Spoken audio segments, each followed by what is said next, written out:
वशिष्यते। पूर्णस्य पूर्णमादाय पूर्णमेवावशिष्यते।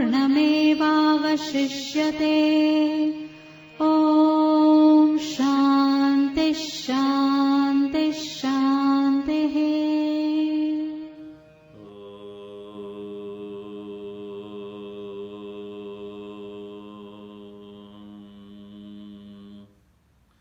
भद्रं कर्णेभिः शृणुयाम देवाः। भद्रं पश्येमाक्षभिर्यजत्राः।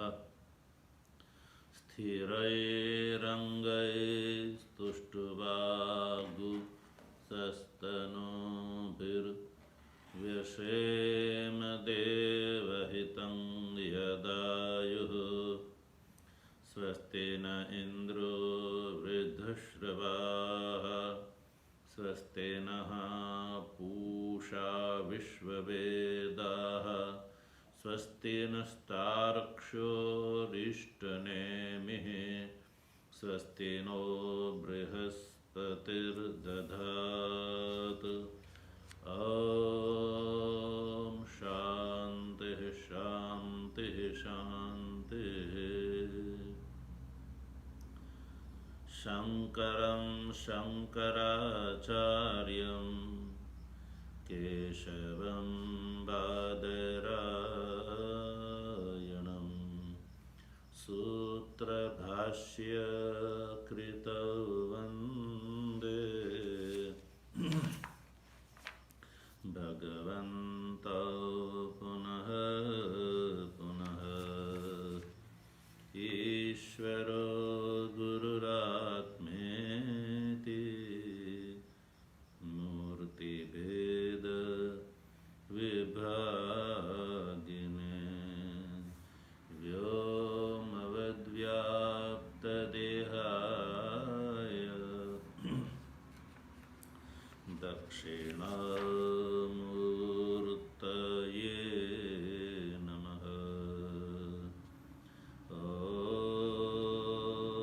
शान्तिः शान्तिः शान्तिः। तो तत्व जिज्ञासु सज्जनों, भगवत कृपा से प्रेमपुरी आश्रम के इस संदर्भ में अथर्ववेदीय ब्राह्मण भाग की प्रश्नोपनिषद के षष्ठ प्रश्न का विचार हम लोग किए जा रहे हैं। षष्ठ प्रश्न की प्रथम दो कंडिका का विचार करने के अनंतर तृतीय कंडिका में जो आत्मा में ईक्षण कर्तृत्व सुना गया, स ईक्षान चक्र, इस श्रुति वाक्य से, तो वो ईक्षण कर्तृत्व के ऊपर यहाँ पर सांख्य को पूर्व पक्ष के रूप में उपस्थित करके भगवान भाष्यकार सांख्य मत का खंडन करके ईक्षण कर्तृत्व जो है सोपाधिक आत्मा में संभव है, ये दिखा करके ये जो सृष्टि है वो चेतन पूर्वी का है, ये सिद्ध करेंगे। सांख्य की जो आशंका है उसका निराकरण करते हुए काफी कुछ विचार हम लोग कर चुके थे।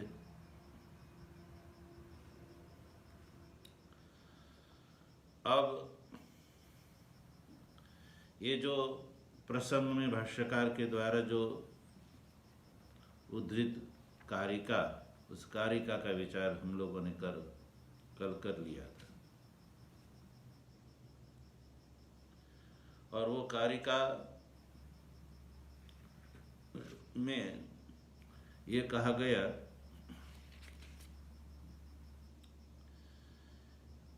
और कारिका को यहाँ पर उपस्थित करने का तात्पर्य भी ये है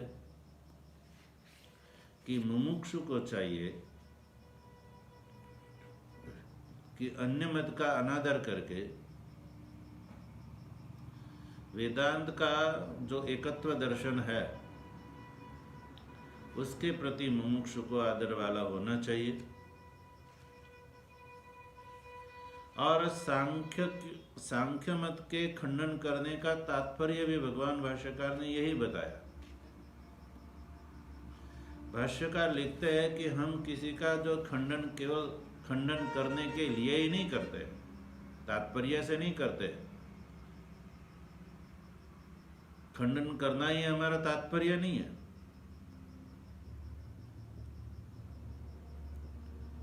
किंतु मुमुक्षु जो है वो जब अन्य मत का खंडन होने पर मुमुक्षु का जो है आदर उसके प्रति न हो, वेदांत का जो सिद्धांत एकत्व दर्शन उसके प्रति मुमुक्षु का आदर हो, और मुमुक्षु जो है वेदांत के अनुसार साधन करके परम पद का भागीदार होवे। इसलिए जरूरी हो जाता है कि वेद बाह्य जो है सिद्धांत है उसका खंडन करके मुमुक्षु को जो है वैदिक दर्शन के प्रति आदर वाला बनाना है। इसलिए तार्किक के मत में दोष का प्रदर्शन भगवान भाष्यकार कहते हैं हम कुछ करते हैं। अतः लिखा तार्किक मत दोष प्रदर्शनम किंचित उच्यते अस्माभिः। हमारे द्वारा तार्किक के मत में दोष का प्रदर्शन कुछ किया जा रहा है, न तो तार्किक व तात्पर्य। तार्किक लोग जैसे तात्पर्य से खंडन में ही लगे रहते हैं, एक दूसरे के खंडन में लगे रहते हुए है, इसलिए उसके मत से पारमार्थिक जो है दर्शन नहीं हो सकता है और वो पारमार्थिक तत्व से दूर भी हो जाते हैं। किंतु भाष्यकार कहते हैं खंडन करने का हमारा तात्पर्य जो है वो मुमुक्षु का वेदांत दर्शन के प्रति आदर बढ़े, यही है।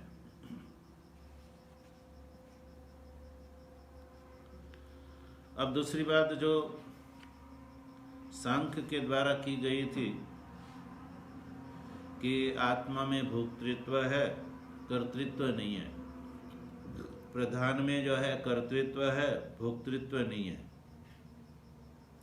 इसलिए भोक्तृत्व और कर्तृत्व ये दोनों जो विकार है, उस विकार में जो सांख्य ने भेद मान रखे हैं,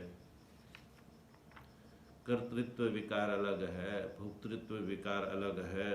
भोक्तृत्व विकार केवल पुरुष में रहता है, कर्तृत्व विकार जो है केवल प्रधान में रहता है। ये जो सांख्य का कहना था वो जो है उसकी उपपत्ति नहीं हो पाई। अभी तक के ग्रंथ में भाष्यकार ने उसमें जो है अनुपपत्ति ही दिखाई, यानी सांख्य के अनुसार जो है भोक्तृत्व और कर्तृत्व विकार में जो है विशेष की उपपत्ति नहीं हो पाई। अब ये जो है विशेष अनुपपत्ति जो है वो उसके ऊपर विचार किया जा रहा है, क्योंकि दोष दर्शनम किंचित क्रियते ये जो कहा था कि नहीं, उसी को यहाँ पर प्रपंचित करना है। और प्रपंचित करने के पीछे भाष्यकार का कहना का अभिप्राय ये है कि कर्तृत्वादि जो है वो आरोपित ही है, ये सांख्य को भी स्वीकार कर लेना चाहिए। सांख्य ने जो कर्तृत्वादि को पारमार्थिक मान रखा है वो ठीक नहीं है। सांख्य को भी चाहिए कि वो कर्तृत्वादि को आरोपित मान ले। अतः जो है तार्किक के मत में दोष का प्रदर्शन ये किया जा रहा है। और दोष प्रदर्शन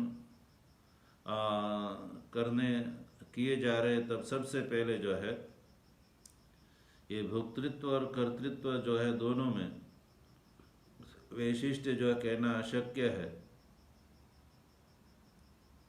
इसलिए ये भोक्तृत्व और कर्तृत्व में भेद मानने की जो आश्रय व्यवस्था है वो जब संभव नहीं है,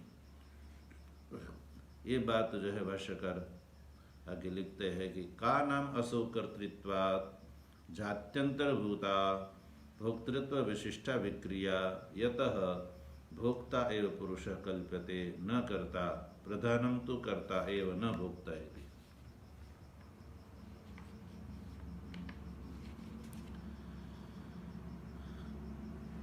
सांख्य को प्रश्न किया जा रहा है कि सांख्य जो कर्तृत्व से भिन्न भोक्तृत्व को जो मानते हैं, कर्तृत्व विक्रिया से भोक्तृत्व विक्रिया को जो वो अलग मानते हैं, वो जो है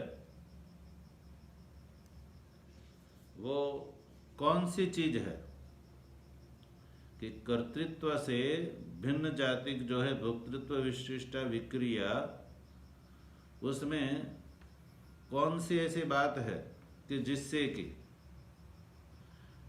सांख्य जो है वो पुरुष को भोक्ता रूप में कल्पना करते हैं, न करता, और प्रधान को केवल कर्ता ही मानते हैं, भोक्ता नहीं मानते हैं।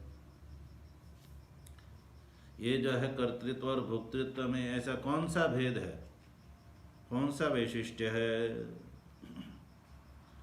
ये जो है प्रश्न किया जा रहा है सांख्य के प्रति। क्योंकि सिद्धांत में तो कर्तृत्व और भोक्तृत्व दोनों आत्मा में उपाधिकृत माना है। अब सांख्य जो है कर्तृत्व और भोक्तृत्व में विशेष भेद करके पुरुष को भोक्ता मानते हैं और प्रधान को कर्ता मानते हैं। तो उसमें ऐसा कौन सी बात है, असौ का नाम, ये जो है क्या नाम है जिससे कि आप जो है इन दोनों को अलग मानते हैं।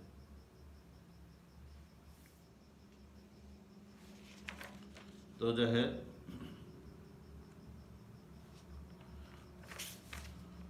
प्रधान की ओर से उसमें सांख्य की ओर से जो है इसमें वैशिष्ट्य की शंका की जा रही है। देखो, ननु उक्तम पुरुषश्चिन्मात्र एव स च स्वात्मस्थो विक्रियते भुंजानो न तत्वांतर परिणामेन।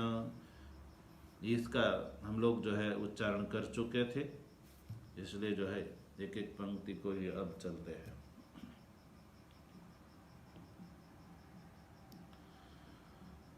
सांख्य कहते हैं कि हमने ये कह दिया है कि पुरुष चिन्मात्र है एव, पुरुष जो है चिन्मात्र है, चिन्मात्र एव पुरुषः उक्तम, हम कह चुके हैं। और वो जो है सच स्वात्मस्थो विक्रियते भुंजान, कहते हैं वो जो है चिन्मात्र पुरुष जो है वो भुंजान यानी भोग करते हुए वो स्वात्मस्थ विक्रियते, स्वात्मस्थ अपने में स्वरूप में रह करके ही, यानी स्वात्मस्थ विक्रियते यानी चिद रूपेण विक्रियते, चैतन्य रूप से ही वो अपने चैतन्य को बरकरार रख करके ही वो विकृत होता है। स्वात्मस्थ विक्रियते न तत्वांतर परिणामेन, तत्वांतर परिणाम रूप से वो विकृत नहीं होता है,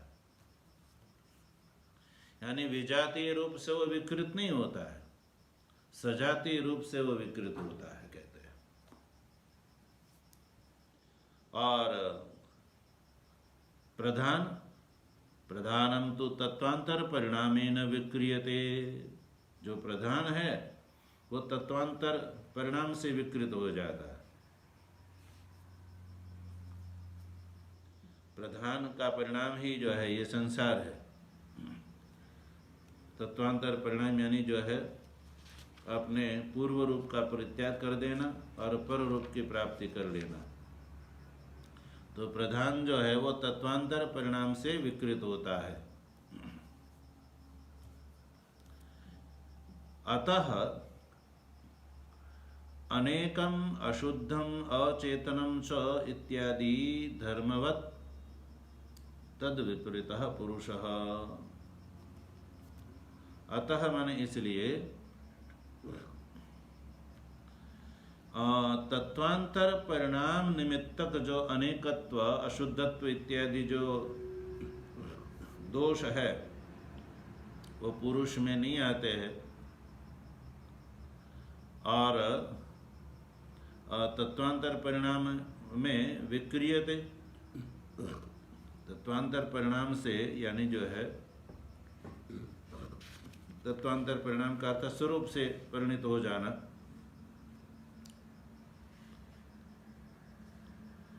और ये जो है पुरुष में जब तत्वांतर परिणाम नहीं है, पुरुष स्वात्मस्थ होकर के जब विकृत होता है तो उसमें जो है अनेक अशुद्ध, अचेतन इत्यादि जो है धर्म जो है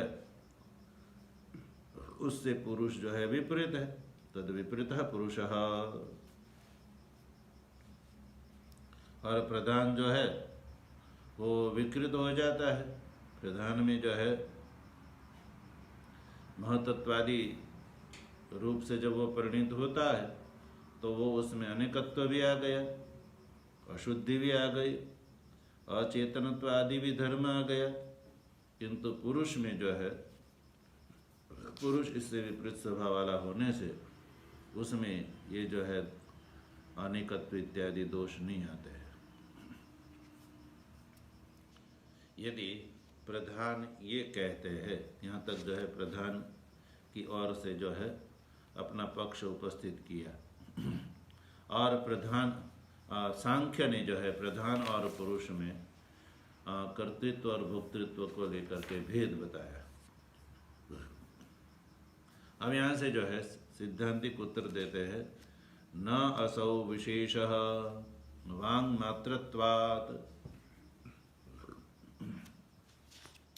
भाष्यकार ने सांख्य के द्वारा जो किए गए जो है कर्तृत्व और भोक्तृत्व में जो है भेद है उसका इनकार करते हुए कहा कि असौ न विशेषः। ये जो प्रधान और पुरुष में ये जो इस प्रकार का जो विशेष है वो आप नहीं बता सकते। आपने ये जो भेद यहाँ पर बताया है वो वांग मात्रत्वात्, वांग मात्र ही है, वाणी मात्र ही है, इससे अतिरिक्त और उसमें कुछ भी नहीं है। असौ विशेष वांग मात्रत्वात्, ये जो विशेष है कर्तृत्व और भोक्तृत्व विकार में जो आप जो विशेष बता रहे हो वो केवल वाणी मात्र ही है, वाणी से ही आप केवल बोल सकते हैं। ये सूत्र रूप से उत्तर दिया भाष्यकार ने। अब ये जो सूत्र रूप से दिए गए उत्तर को विशेष रूप से खोल करके बता रहे हैं कि ये जो है विशेष वाणी मात्र ही है। ये बात जो है खोल करके भाष्यकार आगे लिखते हैं। अब किस प्रकार से वांग मात्र है उसको बता रहे। देखो, ये वाणी से अतिरिक्त और कुछ भी नहीं है। ये स्पष्ट करे भाष्यकार कि प्रधान और पुरुष में ये विकार में ये जो विशेषता है वो वाणी से अतिरिक्त और कुछ भी नहीं है।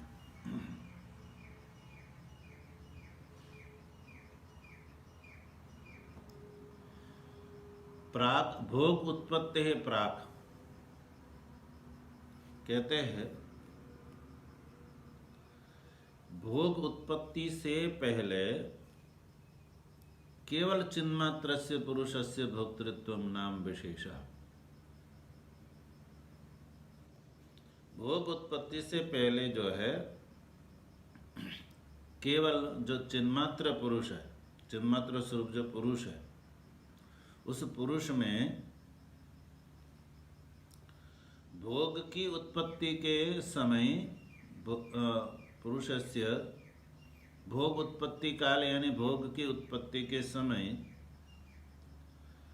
भोक्तृत्व रूपी जो है वो विशेष, भोक्तृत्वम नाम विशेष, भोक्तृत्व रूपी जो है विशेष जो है वो उत्पन्न चेत जायते यानी उत्पन्न होता है। और निवृत्ते च यानी जो है निवृत्त होने पर भोक्तृत्व, भोग की उत्पत्ति काल में भोक्तृत्व जो है उत्पन्न होता है चिन्मात्र पुरुष में। भोग की उत्पत्ति से पहले केवल चिन्मात्र पुरुष था, और जब भोग की उत्पत्ति हुई तो वो चिन्मात्र पुरुष में भोक्तृत्व जो है वो उत्पन्न होता है, कहते हैं। और निवृत्ति जब हो गए, जब भोग के निवृत्त होने पर, निवृत्ते जब हो गए पुनः, तद विशेषाद अपेतः चिन्मात्र एव भवति। कहते भोग के निवृत्त होने पर वो जो विशेष है वो विशेष से जो है वो निवृत्त हो जाता है, यानी भोगे निवृत्ते जब भोगे पुनः तद विशेषाद अपेता, उस विशेष से जो है अपेत यानी रहित हो जाता है, यानी चिन्मात्र एव भवति, वो पुरुष चिन्मात्र ही रह जाता है। ये यदि जो है यदि ऐसा कहोगे पुरुष में भोक्तृत्व ही सिद्ध करने के लिए, तो फिर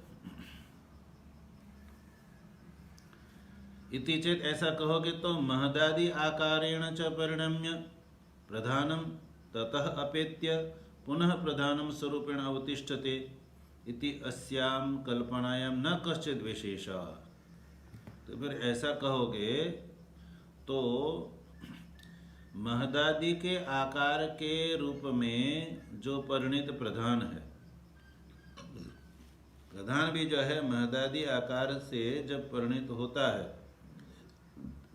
अब वो परिणित होने के पश्चात ततः अपेत्य, अब जो है परिणाम की निवृत्ति होने पर, प्रधान में जो है परिणाम की निवृत्ति होने पर, अपेत्य यानी परिणाम की निवृत्ति होने पर पुनः प्रधानम, वो प्रधान अपने स्वरूप में ही अवस्थित हो जाता है, प्रधानम स्वरूपेण अवतिष्ठते, प्रधान भी अपने स्वरूप से अवतिष्ठित हो जाता है। इति अस्याम कल्पना, इस प्रकार की आप जो कल्पना करते हैं, सांख्य जो कल्पना करते हैं, ये जो है ऐसी कल्पना होने पर दोनों में जो है कोई न कश्चित विशेषः, इन दोनों में कोई विशेष नहीं रह जाता है। इति वांग मात्रेण, ये जो है प्रधान पुरुषयोः विशिष्ट विक्रिया नाम मात्रेण कल्पते, ये जो प्रधान और पुरुष में ये जो विशिष्ट की जो विक्रिया है, विशिष्ट विक्रिया है, विजाति विक्रिया है, विशिष्ट का अर्थ है विजाति, ये जो विजाति विक्रिया की जो कल्पना हम करते हैं वो वाणी मात्र से अतिरिक्त और कुछ भी नहीं है।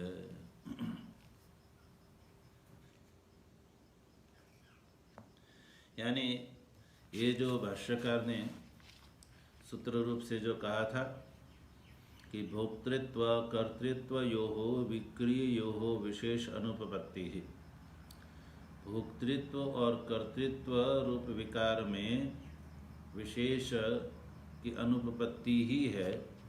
ये जो है अनुपपत्ति सांख्य की शंका को उठा करके यहाँ पर स्पष्ट कर दिया कि उसमें कोई विशेष की उपपत्ति नहीं हो सकती है। भोक्तृत्व और कर्तृत्व रूप विकार में कोई भेद नहीं है, वो वाणी मात्र ही भेद है। अब जब भेद सिद्ध नहीं हुआ तो पुरुष केवल भोक्ता है, प्रकृति जो है प्रधान केवल कर्त्री है, ये कहना जो है सांख्य की ओर से नहीं बन पा रहा है।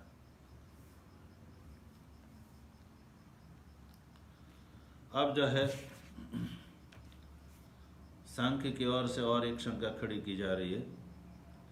अथ भोग काले भी चिन्मात्र एव प्रागवत पुरुष इति चेत, सांख्य जो है विशेष यानी भोग की सिद्धि के लिए एक शंका करते हैं कि जो है ये जो पुरुष है वो भोग काले भी चिन्मात्र एव प्राकवत, भोग काल में भी पुरुष को जो है चिन्मात्र ही मान लेंगे तो भेद हो जाएगा। कहते हैं भोग काल में भी पुरुष को चिन्मात्र ही मानेंगे, पहले तो उन्होंने कहा था कि भोग की उत्पत्ति से पहले वो केवल चिन्मात्र था, फिर उसमें भोक्तृत्व रूप विशेष आ गया, फिर जो है भोग उत्पत्ति काल में उसमें भोक्तृत्व आ गया, फिर जो है निवृत्त होने पर पुनः वो चिन्मात्र हो गया। अब जो है पुनः कहते हैं कि भोग कालेपि पुरुष चिन्मात्र एवं इति चेत, ऐसा मानेंगे तो ये जो है भोक्तृत्व और कर्तृत्व रूप विकार में भेद बन जाएगा, सांख्य ये कहते हैं। और उसमें उन्होंने दृष्टांत दिया प्राक्वत। प्राक्वत माने पूर्व में जैसे उसका स्वरूप चिन्मात्र ही है, प्राग्वत बने पहले भोग उत्पत्ति से पहले वो पुरुष केवल चिन्मात्र ही है, वैसे भोग काल में भी पुरुष को जो है चिन्मात्र मान लेंगे। और जो प्रधान है, प्रधान जो है वो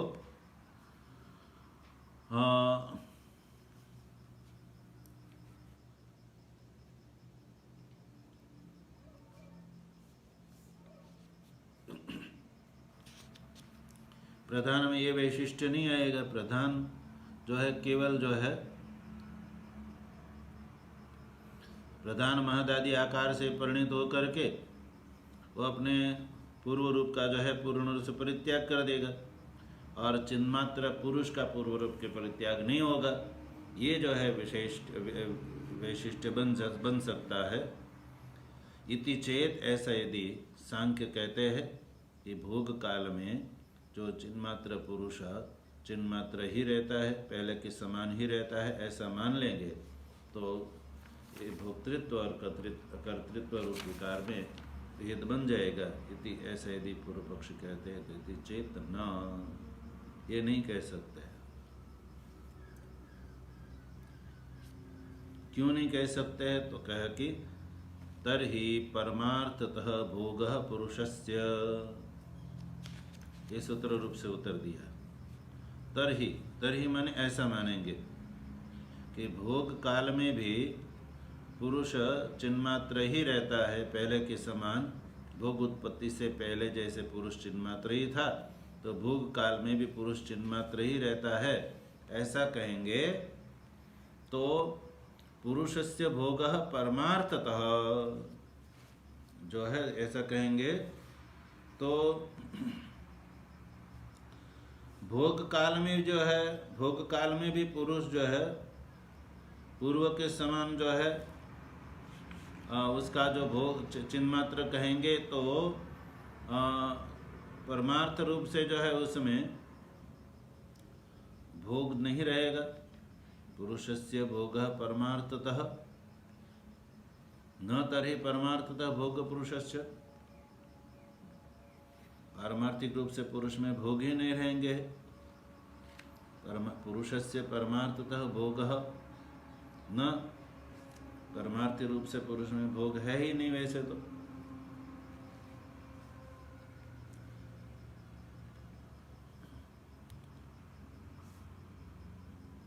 अब यहाँ से पुनः पूर्व पक्षी अपनी शंका कर रहे हैं।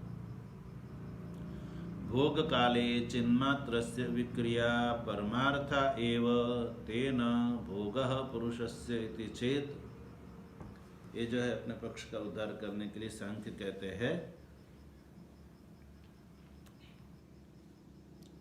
कि भोग काले, भोग का काल जब चल रहा है तब चिन्मात्रस्य विक्रिया परमार्था एव तेन पुरुषस्य भोगः इति चेत, यदि पूर्व पक्षी कहते हैं कि ऐसा मान लेंगे कि भोग काल में जो चिन्मात्र पुरुष का जो विकार होता है, भोग काले चिन्मात्रस्य विक्रिया, भोग के समय चिन्मात्र पुरुष में जो विक्रिया होती है वो विक्रिया वो भी परमार्था है, उसको भी पारमार्थिक मान लेते हैं।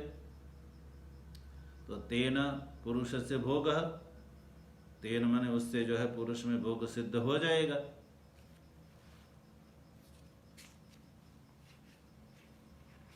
इति चेत, ऐसा यदि जो है पूर्व पक्षी शंका करते हैं, पुरुष में भोग की उपपत्ति के लिए इस प्रकार की शंका करते हैं और पुरुष में भोग की उपपत्ति करते हैं, तो भाष्यकार कहते हैं इति चेत न, ये भी जो है सांख्य नहीं कह सकते हैं। क्यों? प्रधानस्यापि भोग काले विक्रियावत्वात् भोक्तृत्व प्रसंगः, तो ये बात जो है वो प्रधान में भी लागू हो जाएगी। तो प्रधान में भी भोग काले विक्रियावत्वाद, प्रधान में भी जो है भोग काल में विक्रियावान तो प्रधान भी है, तो उस प्रधान में भी भोग काल में भोक्तृत्व का प्रसंग आपके पक्ष में आएगा।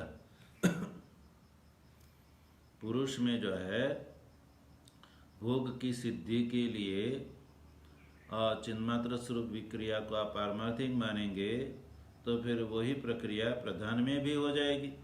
प्रधान में भी जो है भोग काल में विक्रियावत्व रहता है, उस विक्रियावत्व रहने से प्रधान में भी भोक्तृत्व का प्रसंग आएगा, जबकि आप प्रधान में भोक्तृत्व नहीं मानते हैं, भोक्तृत्व केवल पुरुष में ही मानते हैं, प्रधान में तो केवल कर्तृत्व ही मानते हैं।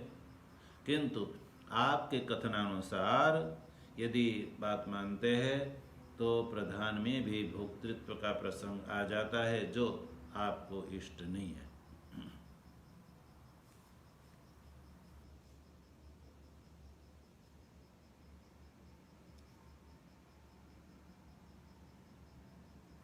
अब वो कहते हैं चिन्मात्रस्य एव विक्रिया भोक्तृत्वम इति चेत, कहते हैं चिन्मात्रस्य एव विक्रिया भोक्तृत्व, कोई मध्यस्थी ये बात कह सकते हैं यहाँ पर, चिन्मात्रस्य एव विक्रिया, द्वितीयम शंकते माने जो है कोई जो है मध्यस्थी शंका करते हैं यहाँ पर कि चिन्मात्रस्य एव विक्रिया,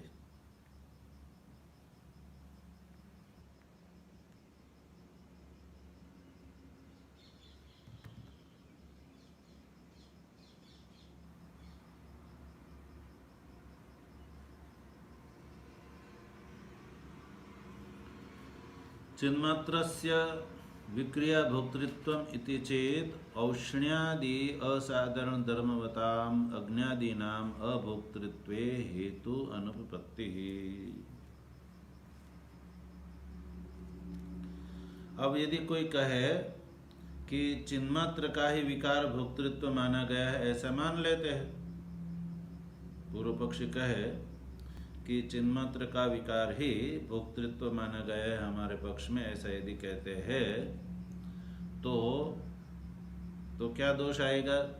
तो सिद्धांति कहते हैं तो तब तो औष्ण्यादि असाधारण धर्मवताम अज्ञादीनाम अभोक्तृत्वे हेतु अनुपपत्ति ही, तो कहते हैं जो औष्ण्यादि असाधारण धर्मवताम,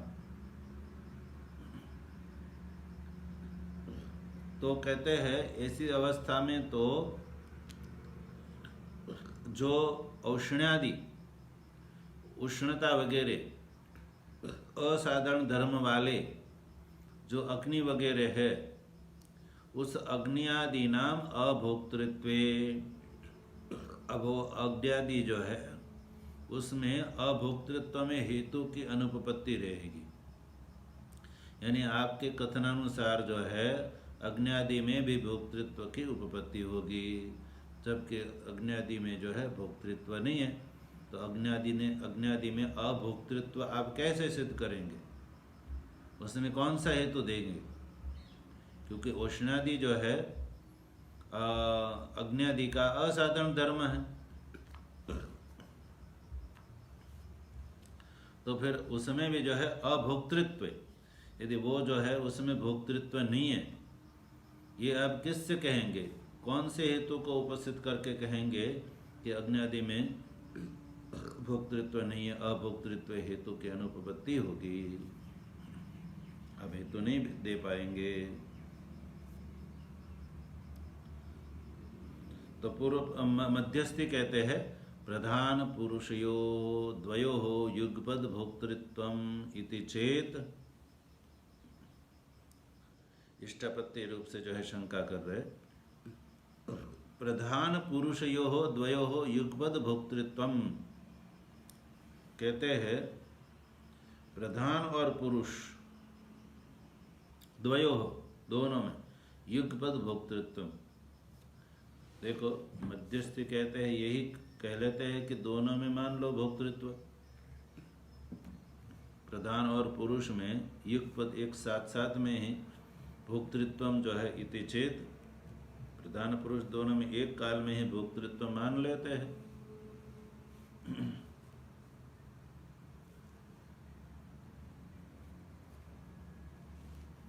तो भाष्यकार जो है आगे लिखते इति चेत न, सिद्धांति कहते हैं ये भी नहीं हो सकता है, प्रधान और पुरुष में एक साथ में भोक्तृत्व नहीं कह सकते। क्यों नहीं कह सकते हैं? इसलिए नहीं कह सकते क्योंकि जो भोक्ता होता है ना वो शेषी होता है, और जो भोग होता है वो शेष होता है। जब भोक्ता शेषी होता है और भोग जो है शेष होता है, तो जो है शेष और शेषी भाव जो है एक ही जगह नहीं हो सकता है। शेष शेषी भाव नहीं बन पाएगा। फिर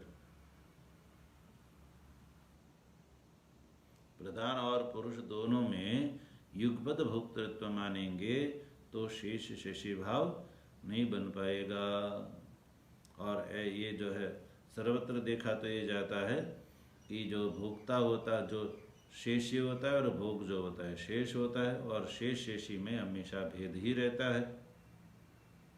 तो ये शेष शेषी भाव न स्याद, शेष शेषी भाव नहीं रहेगा, पुरुष भोक्ता रहेगा और प्रकृति जो है पुरुष भोक्ता होगा,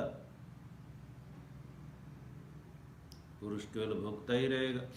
तो ये शेष शेषी भाव जो है आपके पक्ष में नहीं बन पाएगा। इति चेत न प्रधानस्य पारार्थ्य अनुपपत्ते, इसे जो है बात ध्यान में रख करके न से सिद्धांति उत्तर देते हैं कि प्रधानस्य पारार्थ्य अनुपपत्ति है। प्रधान में जो पारार्थ्य है,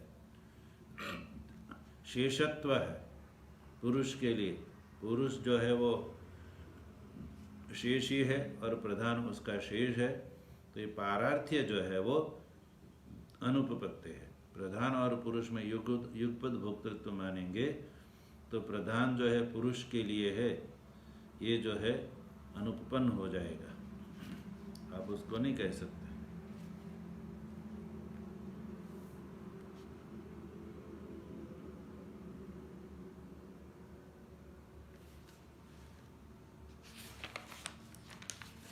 इसी बात को और खोल करके भाष्यकार लिखते हैं, न ही भोक्त्रोः द्वयोः इतरेतर गुण प्रधान भाव उपपद्यते प्रकाशयोः इव इतरेतर प्रकाशने।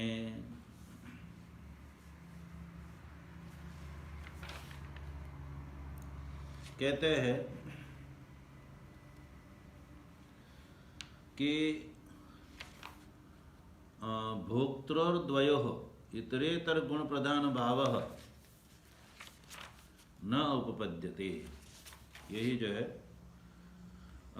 इसी सूत्र रूप से दिए गए उत्तर को स्पष्ट करते कि नहीं भोक्त्र दो जो है भोक्ता हो, दो भोक्ता के बीच में इतरेतर गुण प्रधान भाव न उपपद्यते। यदि प्रधान और पुरुष दोनों को युगपद एक साथ में भोक्तृत्व मानते हैं तो ऐसा कहीं देखा नहीं जाता है कि दो भोक्ता के बीच में इतरेतर एक दूसरे के प्रति गुण प्रधान भाव न उपपद्यते। तो जो है एक दूसरे में गुण प्रधान भाव जो होना चाहिए वो जो है नहीं हो सकता है। दोनों को दो भोक्ता के बीच में ऐसा नहीं देखा जाता है, गुण प्रधान भाव नहीं रहेगा। आपके प्रधान और पुरुष के अंदर जो है वो गुण प्रधान भाव नहीं बन पाएगा। और इस बात को कहने के लिए दृष्टांत बता रहे, प्रकाशयोः इव, प्रकाशयोः इव इतरेतर प्रकाशने, ये जो है दृष्टांत है।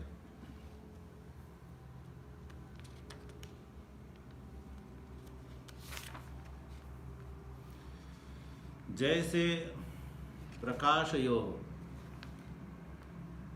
इव इतरेतर प्रकाश है, दो प्रकाश है,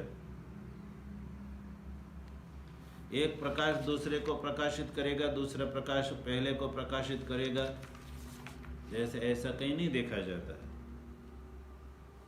दो प्रकाशों में इतरेतर प्रकाशन सामर्थ्य जैसे नहीं माना जाता है, वैसे ही यहाँ पर भी जो है दो भोक्ताओं के बीच में इतरेतर जो गुण प्रधान भाव जो है वो उत्पन्न नहीं हो पाएगा।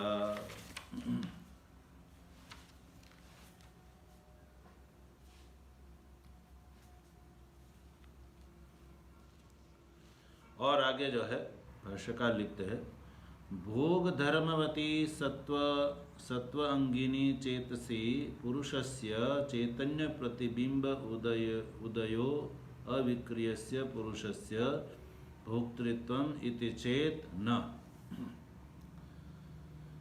भाष्यकार पुनः यहाँ पर सांख्य की शंका को यहाँ पर उठाते हैं कि भोग धर्मवती सत्व अंगिनी चेतसी पुरुषस्य चैतन्य प्रतिबिंब उदय अविक्रियस्य पुरुषस्य भोक्तृत्वम इति चेत न। पूर्व पक्षी कहते हैं कि भोग धर्मवती सत्वांगिनी चेतसी, भोग धर्मवती यानी जो भोग ही जिसका धर्म है, भोग धर्म वाले, सत्वांगिनी चेतसी, सत्वांगिनी चेतसी यानी जो है सत्वगुण प्रधान जो है वो चेतसी यानी चित्त में, सत्वगुण प्रधान चित्त में, सत्वांगिनी सत्वगुण अंगी, अंगी है प्रधानम यस्य, सत्वगुण अंगी है प्रधानम है जिसमें, उसको कहेंगे सत्वांगिनी चेतसी। यानी कि सत्वगुण प्रधान चित्त में, सत्वांगिनी चेतसी में सत्वगुण प्रधान चित्त में पुरुषस्य चैतन्य प्रतिबिंब, चित्त में चैतन्य प्रतिबिंब उदय, चैतन्य के प्रतिबिंब का उदय होना ही निर्विकार अविक्रिय से पुरुष से भोक्तृत्व, यानी सत्वगुण प्रधान चित्त में चैतन्य के प्रतिबिंब का जो उदय होना ही निर्विकार पुरुष में भोक्तृत्व है, ऐसा यदि मान लिया जाए, भोग धर्म वाला जो सत्वगुण प्रधान चित्त है, उस चित्त में चैतन्य के प्रतिबिंब का जो उदय होना है, चित्त में चैतन्य के प्रतिबिंब का उदय होना ही निर्विकार पुरुष में जो है भोक्तृत्व है, ऐसा मान लिया जाए तो, ऐसा मानते हैं तो इति चेत न, सिद्धांति कहते हैं ये भी नहीं हो सकता है। इस प्रकार से भी जो है आप जो है भेद नहीं कर सकते। क्यों? पुरुषस्य विशेष अभावे भोक्तृत्व कल्पना अनर्थक्यात्, कहते हैं कि जो पुरुष है, पुरुष में जो है विशेषाभाव, पुरुष में किसी भी विशेषता का अभाव होने पर भोक्तृत्व कल्पना अनर्थक्यात्, तो ऐसी दिशा में जब पुरुष में किसी भी विशेषता का जब अभाव रहेगा तो उस अभाव होने पर उसमें भोक्तृत्व की कल्पना करनी भी आपके पक्ष में निरर्थक हो जाएगी, जबकि आप जो है पुरुष को निरंतर भोक्ता मानते हैं। और जब पुरुष में भोक्तृत्व का निरंतर नहीं बन पाएगा, और जिस अवस्था में कि पुरुष में वो जो विशेषता का अभाव होगा, तो उस अभाव की अवस्था में पुरुष में भोक्तृत्व की कल्पना करना जो है वो अनर्थक किया तो माने निरर्थक हो जाएगा। इसलिए जो है ये भी नहीं कह सकते।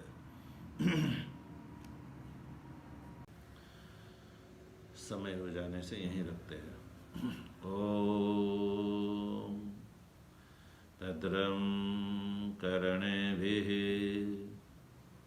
शृणुयाम देवाः भद्रं पश्येमाक्षभिर्यजत्राः स्थिरैरङ्गैस्तुष्टुवागुंसस्तनूभिर्व्यसेम देवहितं यदायुः स्वस्ति न इन्द्रो वृद्धश्रवाः स्वस्ति नः पूषा विश्ववेदाः स्वस्ति नस्तार्क्ष्यो अरिष्टनेमिः स्वस्ति नो बृहस्पतिर्दधातु। ॐ शान्तिः शान्तिः शान्तिः। शङ्करं शङ्कराचार्यं केशवं बादरायणं सूत्रभाष्यकृतौ वन्दे भगवन्तौ पुनः पुनः। ईश्वरो गुरुरात्मेति मूर्तिभेद विभागिने व्योमवद्व्याप्तदेहाय दक्षिणामूर्तये नमः। ॐ शान्तिः शान्तिः शान्तिः।